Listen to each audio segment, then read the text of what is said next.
Menjadi single mom adalah satu hal yang tidak pernah diinginkan oleh setiap perempuan. Namun bila hal itu terjadi, apa yang harus dilakukan? Bukan berarti perempuan itu jadi jatuh karena perempuan dikaruniai oleh multitasking. Begitu juga halnya dengan Mbak Ida yang mendirikan brand fashion Makailah Haifah dari tahun 2018 dan sekarang tahun 2020 ini di tengah pandemi sukses meluncurkan line up fashion terbaru dengan judul Hope Fashion Presentation.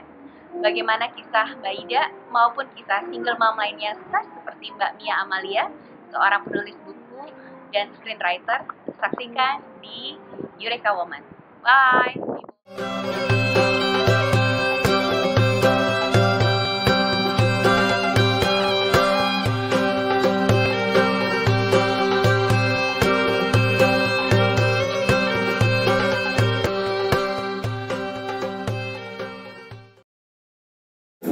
Ida, ini kan pertama kali nih Hope Fashion Presentation dan tadi ceritanya tuh sangat menyentuh kan. Sebenarnya brand ini lahir dari sebuah hope waktu itu karena terpaksa menjadi single mom gitu kan. Pesan-pesan Mbak Ida apa buat para single mom nih yang baru jadi single mom dan harus struggle di masa pandemi ini? Ya, aku mau nangis jadi. Aku single mom juga. Jadi satu hal mungkin jangan nyerah. Apalagi soal entrepreneur, soal jatuh bangun. Kita single mom mungkin lebih lihat ke anak ya Mbak ya. Kita melakukan apapun untuk anak-anak, insya Allah ada jalan gitu. Sama kita ikhtiar. Saya juga nggak nyangka bakal bisa di sini sekarang karena bener-bener dari zero gitu. Tapi dengan niat bener-bener demi anak-anak, everything can be happen, miracle happen. Hope itu kan tadi saya bilang energi positif banget ya, bikin kita bangkit, bikin kita ada dorongan kuat untuk maju. Yakin aja, syaratnya mungkin cuma ikhtiar dan ikhlas. Ikhtiar dan ikhlas, dan jatuh niat. Jatuh bangun itu biasa ya. Apalagi anak-anak kan. Demi anak kayaknya buat semua ibu kayaknya kita rela ngasih apapun. Bisa ambil jadi nyawa asal anak-anak tuh bisa dapat hak-haknya. Jadi berfokus pada anak ya. Dan selalu coba create hope seperti itu. Nah sebenarnya dari tahun 2018 kan dibangunnya brand ini sampai sekarang pernah nggak kepikiran kalau brandnya akan jadi seperti ini gitu? Kepikiran enggak, tapi ini mimpi saya. Mimpi saya benar-benar saya punya mimpi, saya harus maju, saya harus bangkit karena saya ketika jadi single mom tuh kayak dibanting ke bawah, kayak this is the real battle. This is hell gitu. Iya. Jadi yang tadinya saya cuma bisa lihat teman saya jadi single mom, tapi begitu merasakan sendiri itu yang wow, this is the real battle. Bener-bener sendiri. Ya. You have to fight for your kids. Kalau buat kita itu bener-bener bonus. Kita ngikutin kok. Kalau saya lebih ke prinsip kasih hak-hak anak, nanti hak kita juga happiness is nanti follow sama apa yang kita kasih, apa yang kita perbanyak. Jadi selama ikhtiar dan doa itu pasti ada caranya ya. Ada pesan-pesan buat terakhir nih buat Eureka Woman Ladies yang mungkin di masa pandemi ini karena terpaksa diberhentikan pekerjaan atau gajinya berkurang terus mencoba memulai usaha. Ada pesan-pesan nggak Mbak? Never give up, keep on trying. Bener-bener justru ini saatnya kita untuk mengevaluasi diri, lagi cooling down dulu, kita evaluasi apa yang kurang dari kita perbaikin biar nanti di 2021 kita bisa lebih lari lagi untuk ngejar mimpi. And everything can be happen. So everything can be happen. Thank you, Mbak Ida. Okay, bye. Halo, hai. Halo semuanya, Yurikawa Menovers apa kabar? Ketemu lagi di sini ada Halo. Marlin, Mirna, Era. Hai ladies. Hai. Hai. Kita hari ini nuansa merah-merah menyambut Merry Christmas.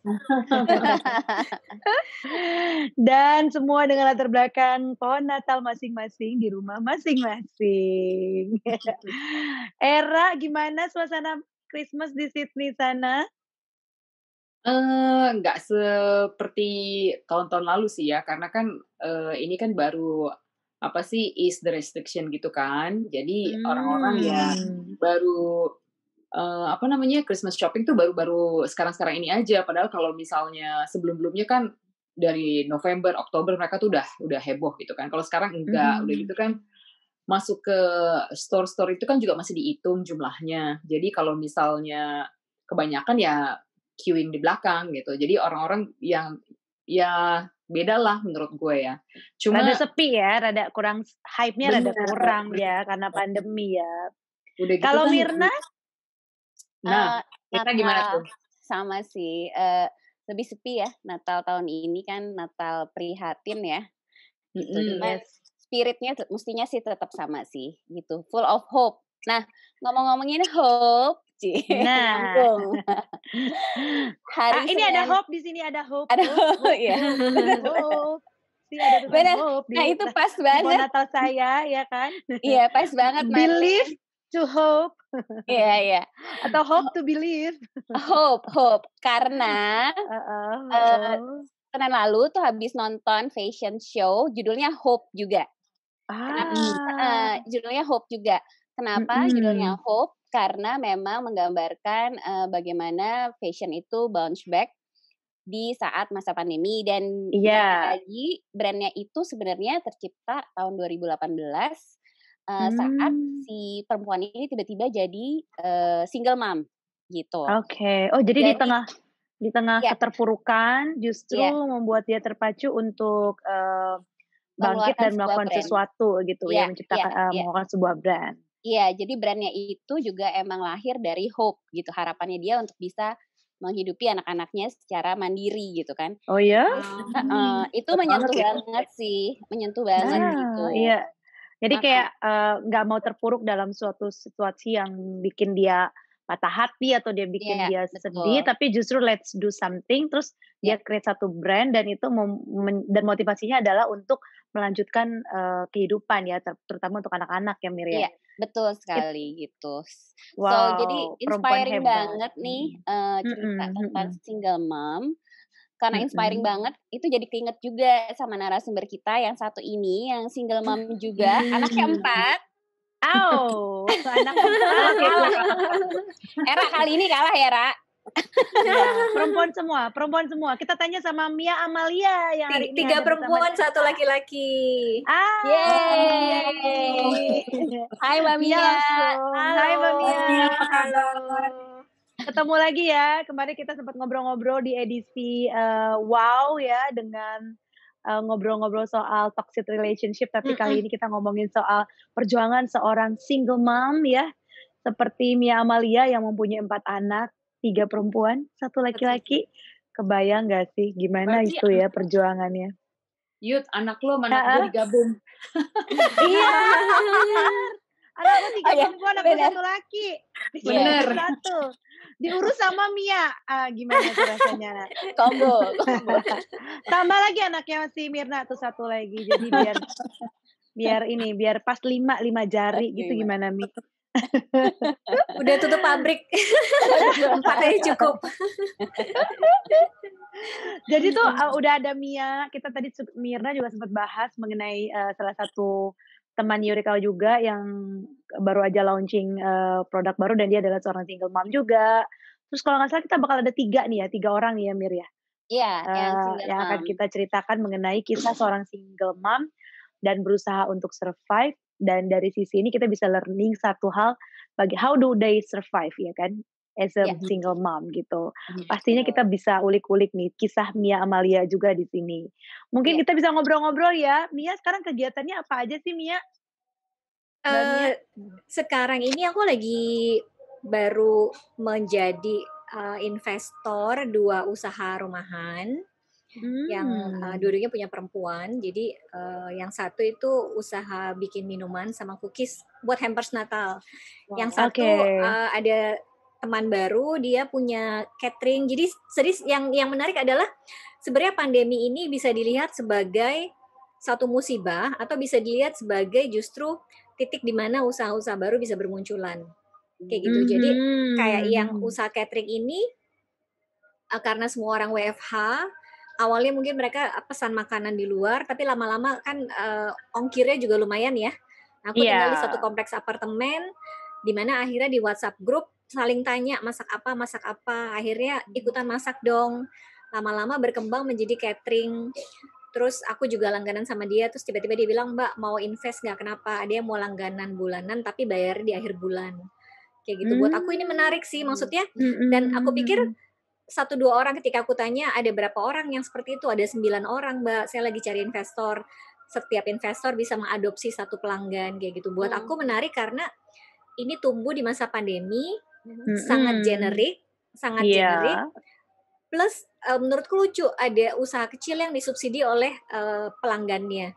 Jadi ini menarik banget. Satunya lagi, awalnya mereka cuman kayak bikin teh-tehan, lama-lama kenapa nggak digedein, kita bikin hampers. Tentunya Mbak, kita mau bikin hampers, tapi butuh modal nih, karena kan open PO-nya banyak, kayak gitu. Akhirnya dihitung-hitung, segala macam. Nah, aku lagi passion di situ karena dulu tuh aku invest di perusahaan travel kan, tapi April kemarin tutup. Nah, aku tadinya aku mau ada tabungan yang aku pikir buat invest di mana. Nah, ternyata aku menemukan kesenangan baru invest di usaha kecil di mana orangnya aku kenal, aku adalah konsumennya. Karena aku nggak yakin yang ini kan dilirik oleh bank besar atau investor besar. Tapi jadi kecil gitu ya. Usaha kecil ini justru malah lebih potensial ya, lebih bisa berkembang gitu ya. Dan ini memberi jalan buat orang-orang yang nggak punya privilege untuk punya usaha besar atau untuk kerja di kantor. Karena satu juga yang aku suka ketika aku ngobrol sama si ibu ini, dia bilang, Mbak, saya juga sebenarnya banyak ngesup makanan-makanan saya. Jadi dia cerita kalau yang untuk yang gudeg itu teman-temannya dia dulu dari Jogja. Nah, aku bilang it's okay gitu, karena aku pun ketika menjadi penulis skenario, ketika kerjaanku makin banyak, aku punya tim. Dan menurutku itu justru bagus karena artinya ada bagi-bagi rezeki lah kayak gitu. Jadi jadi kita nggak ngomongin mikro lagi nih, kita ngomongin mini mikro di sini. Bener, usaha rumahan belum pernah kesentuh. Iya, tapi tadi sempat ngomong juga dirimu bilang sebagai seorang penulis skenario. Jadi ceritanya sih Mbak Mia dengan 4 anak ini ternyata seorang yang aktif banget ya. Alpha female kayaknya nih ya kategorinya ya. Menekuni berbagai profesi gitu ya kan. Multiprofesi. Ada penulis skenario, penulis buku, terus network marketer sampai dengan life coach juga katanya. Ini bocorannya dari tangan aku ya. Kalau orang-orang bilang nih lu banyak banget sih ngerjain ini itu, aku bilang kalian pernah ngerasain nggak ngidupin anak 4 sendirian? Harus banyak, kalau enggak kalau enggak nggak cukup. Itu dia, kalau enggak ya gimana nih gitu bisa survive ya. Jadi sebenarnya modal motivasi dasarnya adalah to be survive aja dulu ya kan. Motivasi awalnya kepepet. Tapi you can do it and you can explore a lot of things. Iya, kan? jadi sebenarnya manusia itu tuh punya tingkat resistensi tinggi, tapi mereka nggak sadar sampai mereka kepepet dan seolah-olah nggak punya pilihan. Kayak gitu. Jadi apa ya? Aku lucu banget. Jadi kemarin aku ceritanya oracle reading kan, mau lihat 2021 gimana. Terus dia bilang gini, gue tuh bingung Demi sama lo, kenapa? Lo anak 4, terus kelihatannya survive, tapi kok di sini kelihatannya lo tuh bukan orang yang bisa fokus dan komit gitu. Sebenarnya aku bisa fokus dan komit ya karena kepepet gitu. Sesimpel ini, misalkan aku lagi pengen males-males sekarang. Terus tapi yang Januari harus bayar kuliah 2 anak, terus ada udah gitu Januari harus bayar kuliah 2 anak. I Udah feel gitu, you, gue juga mesti bayar uang sekolah anak juga. Dapat and then tagihan. next semester bulan Curhat. Agustus satu anak kuliah lagi, berarti aku harus siapin 3 anak. Kalau udah kayak gitu kan aku Wow. jadi harus fokus dan komit gitu. Jadi Memaksa aku kita untuk berusaha jadinya ya ketika iya, kita aku punya kalau aku challenge lagi itu tadi ya. kalau aku lagi coach single mom atau janda yang datang ke aku dengan Mbak ini gimana, aku selalu bilang jadikanlah situasi yang seolah-olah merugikan buat kamu, di flip aja, dijadi semangat. Misalkan situasinya nggak disupport Mbak, oke. Kalau kamu nggak disupport berarti double semangatnya, kerjanya 2 kali lipat. Dan jadikan itu advantage gitu kan, akhirnya kalian jadi punya tingkat resilience yang tinggi gitu. Iya, itu ada quote-nya tuh, nanti Fanti bisa catat itu. Jadikanlah, tadi apa kata Mbak Mia?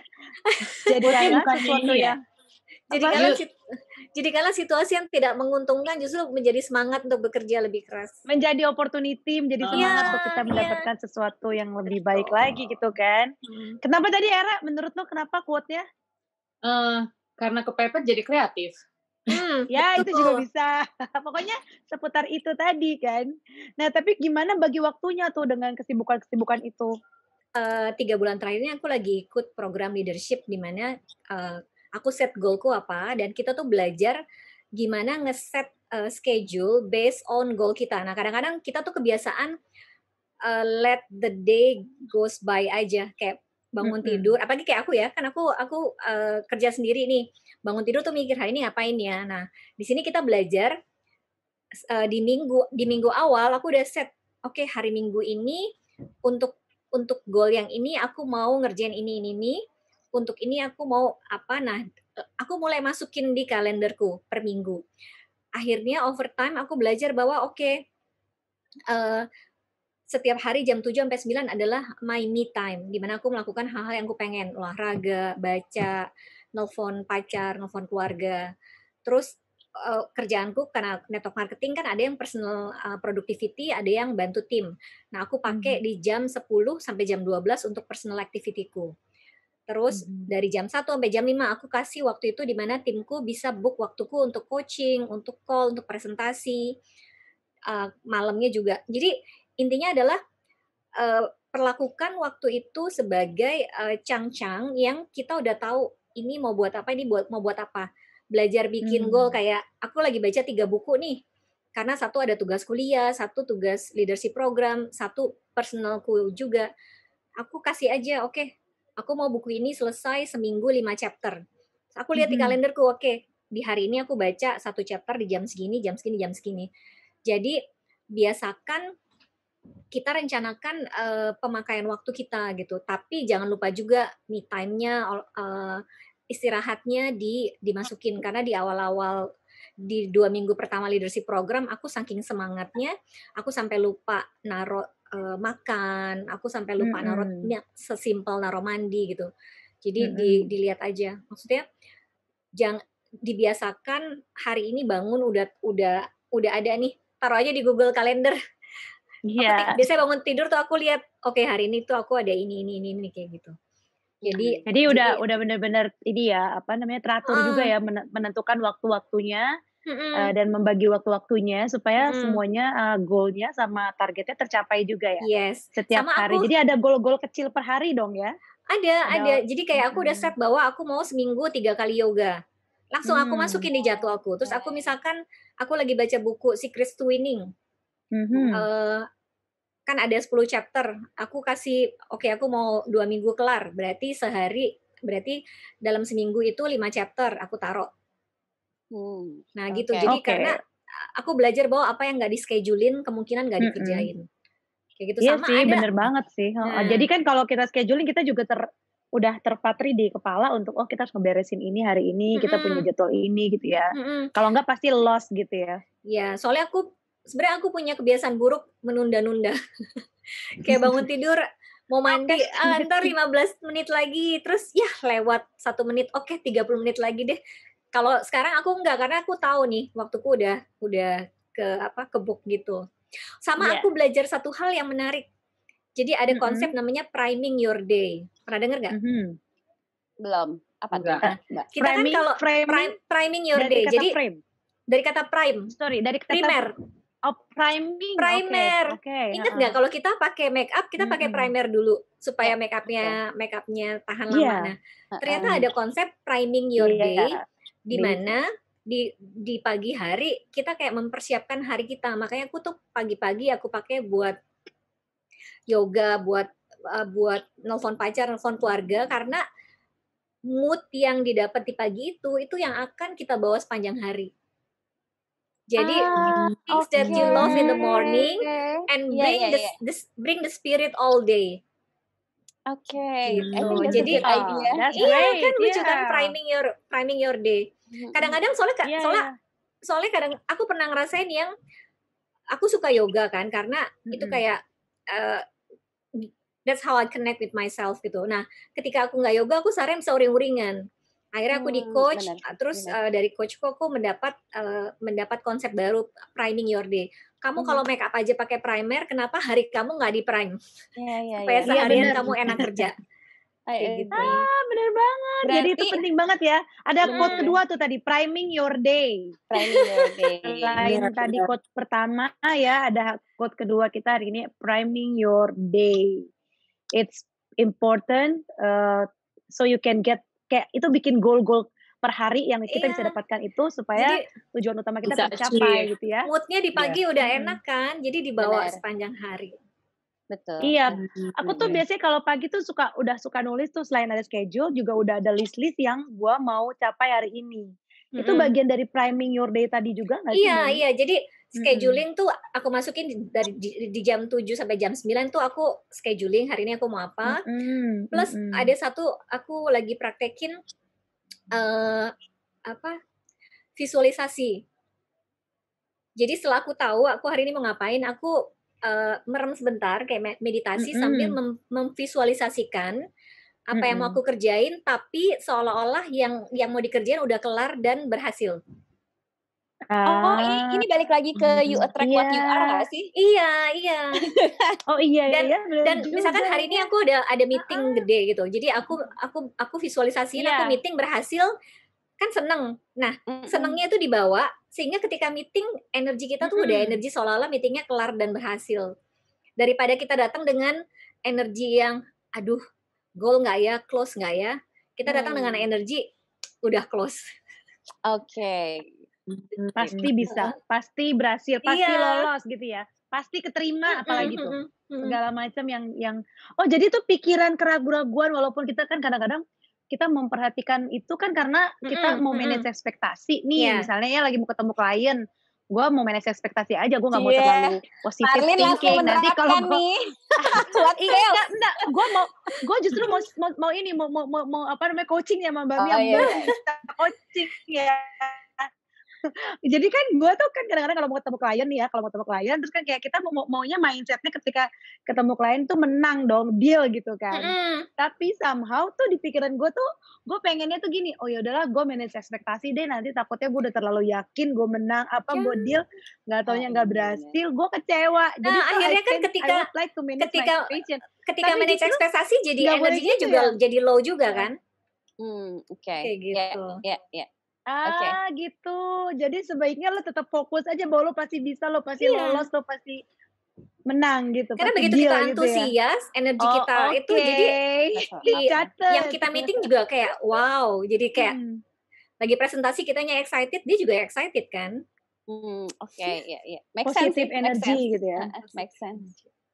Ini aku dapat dari buku, ada buku judulnya Think and Grow Rich, Napoleon Hill. The Secret?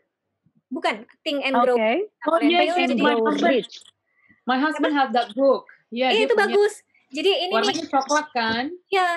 Nah, ini nih mumpung mau tahun baru ya. Jadi dia ngajarin kita punya goal apa, kita tulis surat seolah-olah goal itu udah tercapai. Jadi misalkan hari ini tanggal 31 Desember 2021, saya bahagia sekali karena apa yang ingin saya capai di 2021 semua tercapai, yaitu ABCD. Terus ucapkan terima kasih ke diri kamu, ucapkan terima kasih ke Tuhan, ke orang-orang yang support, dan itu ditulis katanya sih tiap hari dibaca. Tapi karena affirmation afirmasi jadi, semacam afirmasi. Karena ketika kita tulis seolah-olah itu udah tercapai kan juga energi kita bawa. Iya, benar. Itu ada di Itu Think and Grow Rich. iya, semacam making making your goal and reach your dream gitu kan, dengan itu tadi ya. Wah, ini cocok banget nih buat Menarik. kita untuk jadi Benar. pegangan di tahun 2021 to set up your goal and then to Iya. reach your dream itu dengan memvisualisasikan itu semua. Aku 2 tahun melakukan itu dan Heeh. tadi pagi memori di Facebookku keluar tahun 2018 aku lagi kerja di lantai karena meja dipakai anakku, aku tuh nulis di tumpukan kardus gitu kan. Di foto sama anakku. Fotonya kacau banget, aku belum mandi, selesai yoga, aku lagi deadline. Tapi laptopku di atas kardus. Terus aku di situ nulis, doain ya tahun depan bisa nyewa apartemen yang lebih gede, tahun depannya lagi bisa beli apartemen. And guess what? 2019 aku pindah dari apartemen 2 kamar ke 3 kamar. 2020 aku beli apartemen. Aku baru diingetin sama Facebook bahwa apa yang aku tulis di situ tercapai. Yes, the ya. power of itu tadi thinking the power and primering itu tadi ya. Prime your day. Nanti tahun baru prime your year. Yeah, prime your day. Prime your year. Iya, let's do it starting today ya kan, supaya nanti 2021 kita bisa dapetin hasil dari primering our year tadi ya nggak? Mungkin Nah, Eureka mungkin Woman ada bisa pertanyaan itu kali. tuh. Prime your year, Eureka Woman. Iya, kita ngajakin That's great, semua that's perempuan-perempuan Indonesia karena kan ini part of empowerment juga kan. Yes. So untuk perempuan-perempuan Indonesia, kita bisa mulai dari yang tadi Mia bilang, let's set up your goal, terus primering your years, mumpung ini tahun 2020 di ujung tahun. Jadi kita udah set up keinginan kita, apa yang mau kita capai di tahun 2021. Jadi nanti 2021 kita fokus untuk mencapai itu gitu. Ya. Wah, dan ini sudah Era. terbukti Mia Amalia sudah berhasil melakukan itu dan sukses. Nah, Nah, Era, ada pertanyaan tadi lagi kan mungkin? Era kan tadi udah punya bukunya tuh. Ra, mau nanya. Udah sama tuh bukunya. Tapi kan gue gak pernah baca. Ada Kan tuh buku bukunya nggak laki dibaca-baca, Apa lakinya? gimana sih? Padahal ada di rumahnya, ada punya laki. Bo, ya dibaca, ya nggak? Gue malah mikirnya, ngapain sih baca buku ini? Atau Mungkin era aku harus baca ya, apa mungkin aku yang harus ini mungkin? Ini gue gantian ya, nanya ya. Boleh nggak? Boleh. Sekarang gantian ya, gue yang nanya ya. Boleh kan? Boleh. Silakan. Oke. Kan Mia nih dikenal sebagai salah satu penulis buku The Single Mom. Dan buku ini sukses di pasaran kan? Nah, pertanyaan dari gue nih, apakah buku ini berdasarkan kisah nyata Mia sendiri? Banget. Jadi sebenarnya buku itu ditulis di titik terendah hidupku. Karena saat itu aku baru pisah dari bapaknya anakku yang paling kecil. Dimana aku tuh bego banget. Waktu itu masih bego. Jadi kalau patah hati terus pengen lama-lama banget patah hati. Jadi saat itu tuh tahun 2010 dimana setahun itu aku nggak ngapa-ngapain, karena nggak bisa berfungsi, aku nggak bisa nulis, nggak bisa ngapa-ngapain. Aku traveling ke sana kemari sampai akhirnya pulang traveling aku dalam situasi di mana tabunganku tuh habis karena aku waktu itu 2 bulan ke Inggris dan Scotland. Pokoknya aku selama hampir setengah tahun lah nggak kerja, nggak mau nulis. Nah, ketika aku dikasih tawaran untuk nulis buku itu, kan ada 4 orang yang nulis. Karena aku adalah single mom yang seorang freelance, akhirnya dikasih tugas sama editornya untuk nulis soal finansial. Gimana aku ngatur finansial. Nah, ironisnya, buku itu aku tulis ketika income-ku saat itu 1/10 pengeluaranku. Jadi akhirnya nekat ya judulnya. Nekat. Jadi akhirnya aku dapat kerjaan. Waktu itu Times punya laporan khusus di Indonesia, agensinya namanya IPI News. Aku jadi sekretaris redaksi di sana. Kebayang nggak ya? Aku lulusan S1 udah jadi penulis skenario yang income-nya lumayan lah. Tiba-tiba harus kerja jadi sekretaris redaksi yang gajinya tuh gaji pokok banget. Terus ketika aku di coaching sama temanku yang bisnismen, dia bilang, lu tuh gila ya Mi. Jadi aku disuruh nulis nih pengeluaranku apa, sekarang gajiku berapa. Terus dia bilang, lu gila ya, income lu tuh 1/10 pengeluaran lo, gimana lo bisa hidup gitu.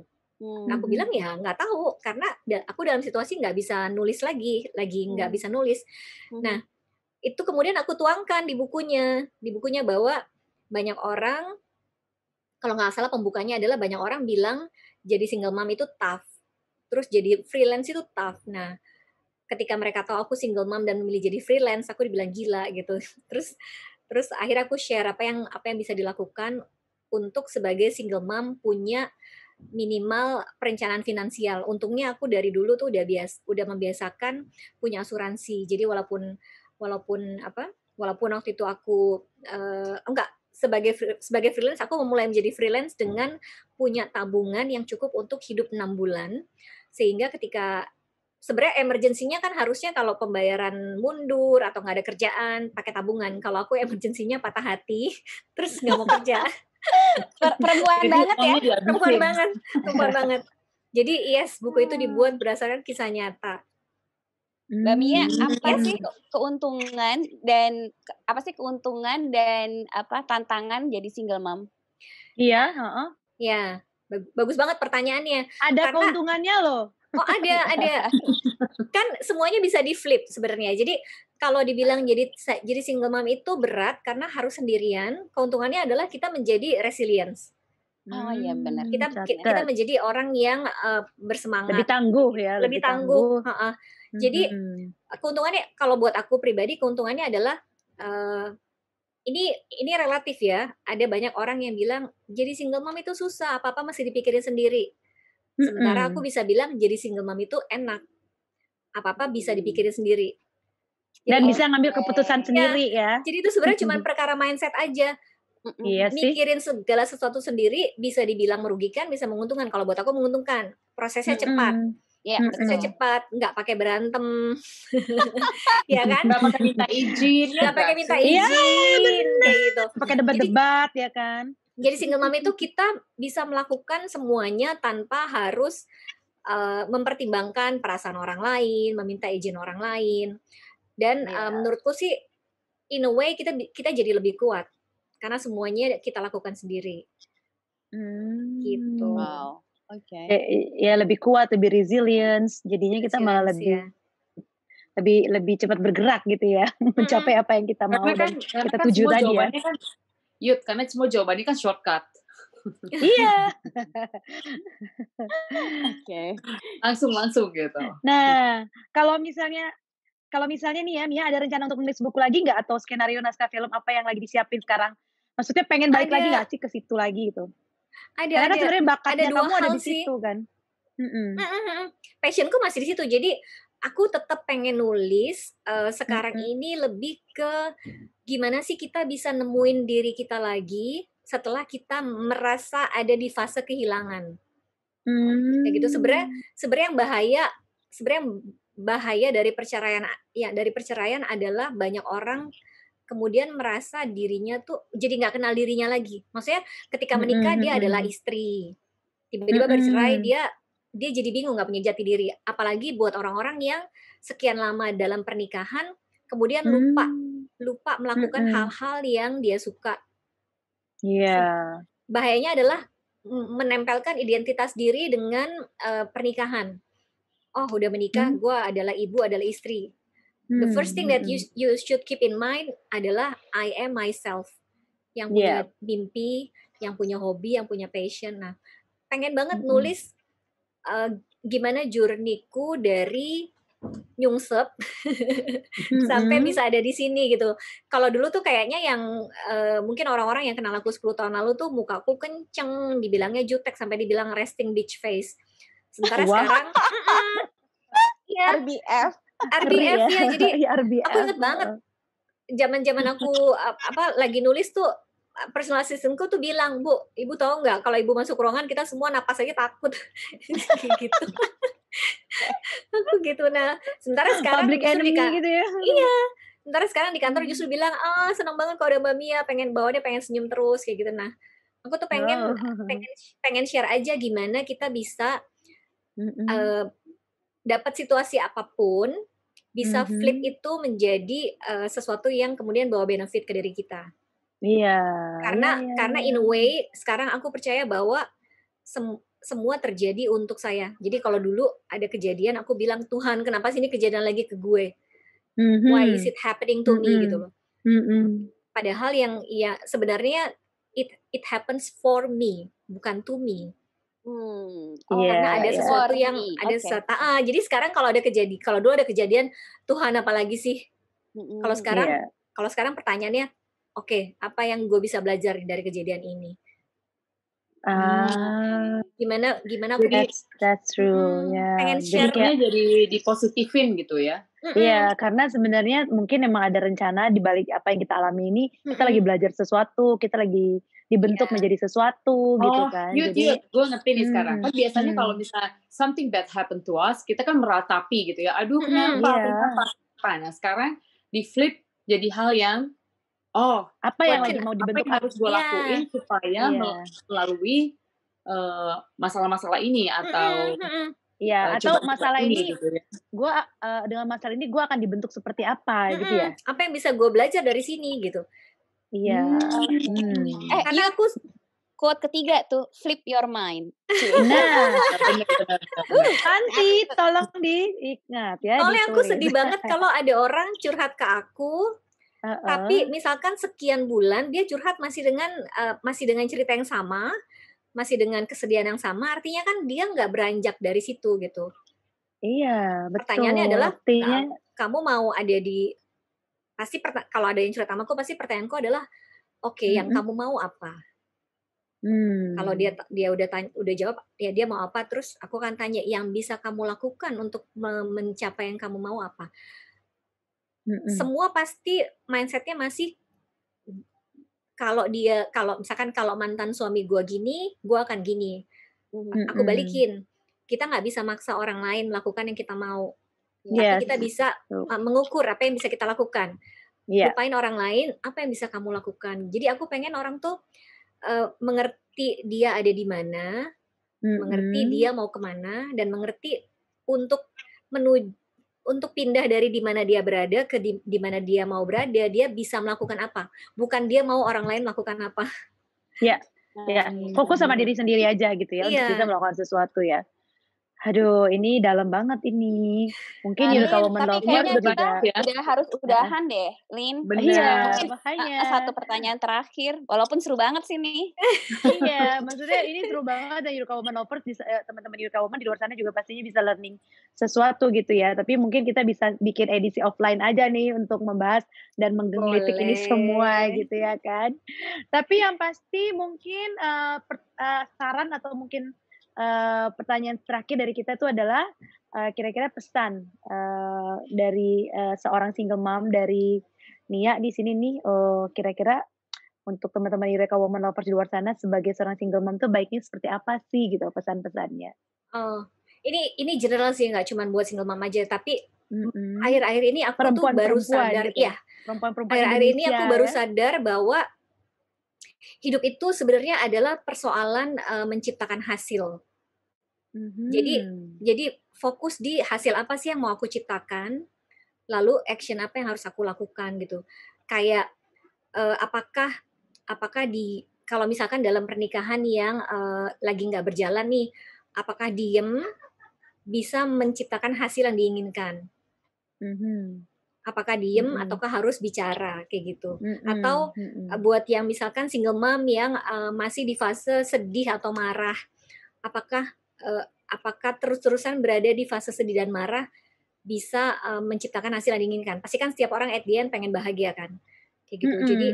Jadi intinya adalah cari tahu apa yang kamu mau, cari tahu apa yang bisa dilakukan untuk mencapai itu, dan get support dari orang-orang yang ngangkat kamu dari bawah ke atas, bukan yang bukan yang mengindulge kesedihan atau kemarahan. Iya. Marah nggak apa-apa. Kalau marah atau sedih, di acknowledge aja, oke, saya marah karena suami saya selingkuh. Tapi ketika satu orang fail you, apakah kamu juga mau fail yourself dengan terus-terusan marah dan sedih? Very ini ya, deep ya kalau bicara sama Mbak Mia tuh. Maafkan. Membuka Iya. nggak apa-apa, bagus membuka wawasan gitu ya mungkin nggak pernah terpikirkan oleh kita. Bener. Iya. Terutama sama lu kan, Mir. Jangan dibuka dong rahasianya. Iya. Ini ngomongnya masih tanpa Belis loh. Dengan Belis Nah. makin-makin. Oh iya. Bisa satu malam kita coaching nih sama Mia nih. Ini masing-masing dari kita ada yang kena nih, tenang Mbak Mia. Era juga kena dari sisi perempuan ininya mengatur keluarganya ya kan. Gue dari sisi tadi membagi waktunya gitu Mia as a single mom itu tuh dapat banget. Thank you banget ya untuk Sama-sama. sharingnya dan kita dapetin banyak hal dari Mia saat ini.